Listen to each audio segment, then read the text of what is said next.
Today on Outside the Box Reviews, our month-long look at horror action figures continues. And today we're looking at the NECA Gremlins Series 2 Phantom Gremlin.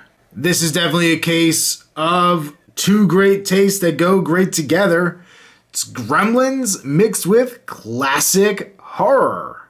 You don't get much more classic than Phantom of the Opera, and even though this was pretty much just two throwaway gags in Gremlins 2, NECA's made this action figure, and I think it's a genius move because it lets NECA almost do more of what they're used to doing to these Gremlin figures, not just churning out another one that's the same look.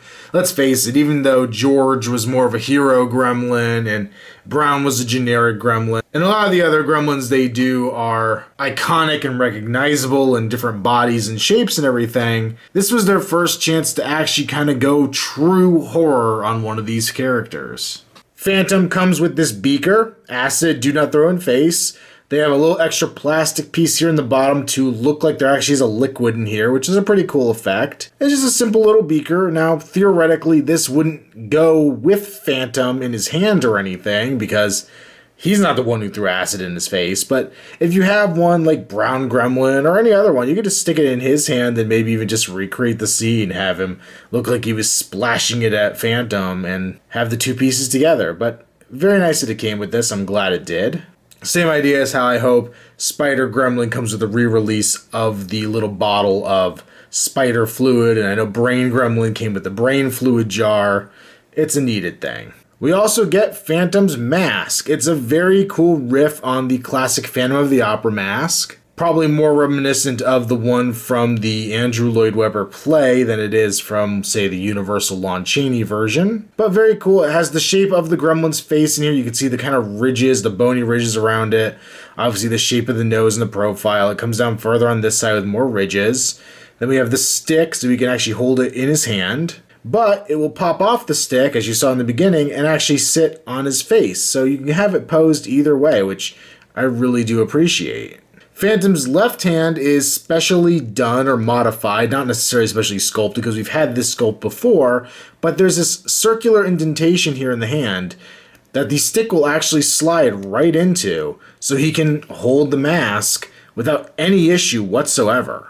The mask sits fairly well on his face. It rests on those bony ridges, so it holds on just fine on its own.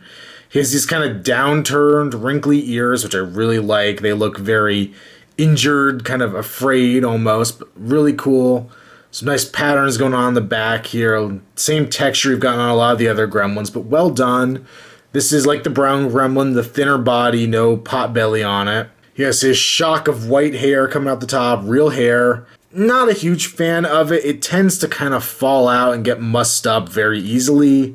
Just not the best execution, but I'd rather it be this fake hair than to be a plastic sculpted piece, because that wouldn't look right either. Same Gremlin body we've had before. This is really similar. Same arms.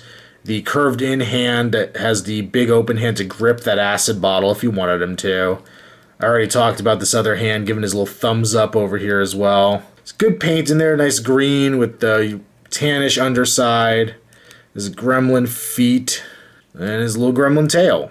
And of course, we have to have the reveal of his gruesome face. Pull that off.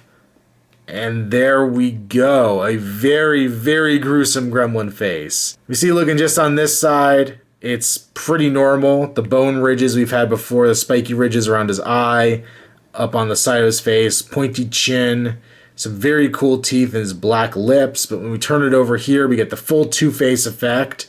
So he's got the ridges up here at the top, but they're dissolved away here on the side of the eye. The lip is curled back to reveal more of the gum. Just totally screwed up. Freddy Krueger, Jason Voorhees, burned up.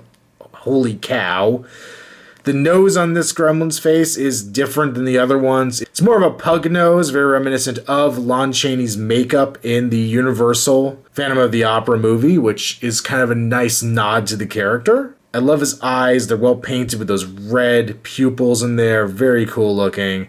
Just overall, a very, very nice sculpt.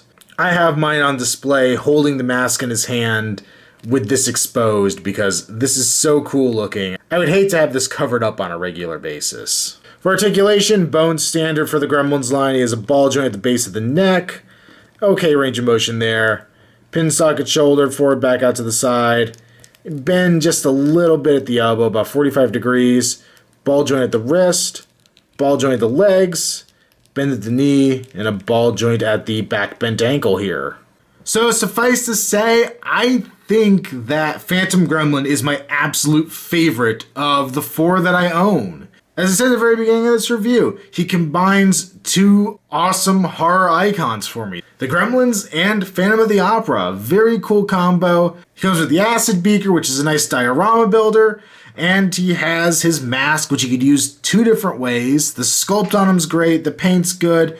The body is standard, but the body is fine. Definitely going to give this one a high recommend. I really dig this one. And if you are a horror fanatic, I'd say you could almost just get this one as your sole Gremlin because he kind of represents the best of both worlds. So that concludes our first week of horror reviews for the month of October. And I know what you might be saying. Gremlins isn't exactly all that scary. It's debatably a horror movie. Well, this video is even a more fitting end to the end of this week because next week we are going to the source of horror movies. We are going back to the Universal horror monsters and taking a look at some of them. So please make sure you tune in next week and keep tuning in as we continue through the month of October looking at horror figures. Make sure you check out Outside the Box Reviews on Facebook. There'll be a link below. Check out Outside the Box Reviews on Instagram. Username Outside the Box Reviews. And until next time, if your computer starts messing up, or your phone's not acting right,